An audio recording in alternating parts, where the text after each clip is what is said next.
It's Sunday evening and I'm making a really yummy pork dinner and some cream dilled potatoes.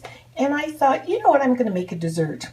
I'll probably have a piece of the dessert, I know I will, and then I'll take it over to my grandsons tomorrow for their lunches.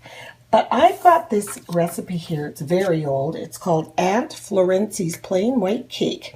And it is so good, and it makes a great shortcake. If you want to have a strawberry shortcake, it's delicious.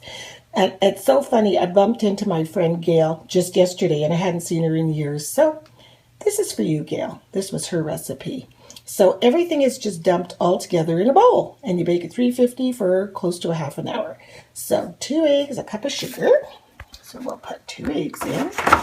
We do most of this with one hand. 1 and 2. You can see my shadow. The lighting is not very good over here, but I'm limited counter space and everything is busy on the stove. So I will add my sugar and my butter. I will list the ingredients and I'll just add them all. And when I come back, they'll all be in the bowl. A cup of sugar, 2 eggs, a cup of sugar, half a teaspoon of salt, and I'm using my pink Himalayan salt. I don't think it matters. 3 teaspoons of baking powder. That's number 3. 3 tablespoons of melted butter. 1, 2. You see these really pretty glass measuring spoons and cups? I got these in the sale room at Anthropology. I think I got the spoons there. I'm not sure. I'm almost positive. But they cost so much if you buy them on regular price. But always go in the back in the sale. They always have them. Now this is remaining butter I'm going to use in my creamy potatoes that I said that I was having for supper tonight. So we've got our sugar, our butter, our baking powder, our salt. So we need 1 3/4 cups of flour and 1 cup of milk. Here's my 1 cup of milk. To this I'm going to add 1 teaspoon of vanilla, natural vanilla. It doesn't say that in the recipe, but to me it's like, it just can't hurt, right? And I've made this cake so many times before, and a teaspoon of vanilla just adds to it, so I'll do that. We've got everything in our bowl, and I'm using a big measuring cup. You can use whatever you want, so I'm just going to stir and mix this all up really, really well. And easiest cake ever, I'm telling you, and it is, oh my goodness.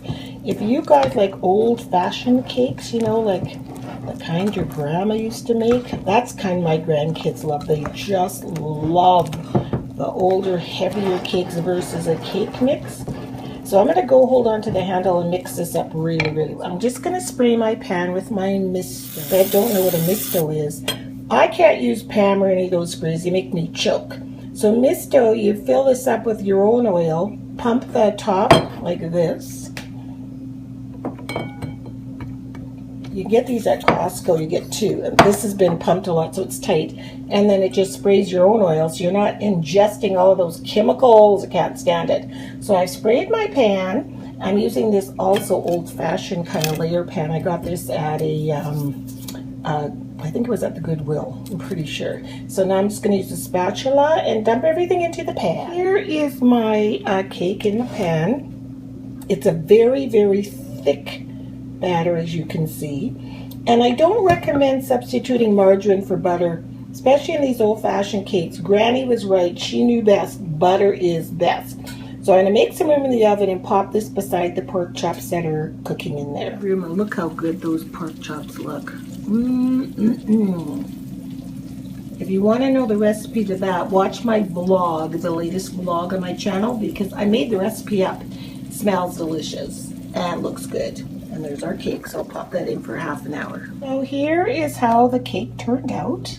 Lovely cake. See, it's very dense. It took a lot longer than half an hour, but you have to judge it yourself. You know, You have to judge it yourself. You just touch it when you know it's done. It's still kind of sunk in the middle because I took it out too early, but it wasn't quite ready. But it still tastes great. So I've got some strawberries here that are just sweetened and letting them, what do you call that? I forget the word when strawberries are making their own juice. But anyway, it's doing that.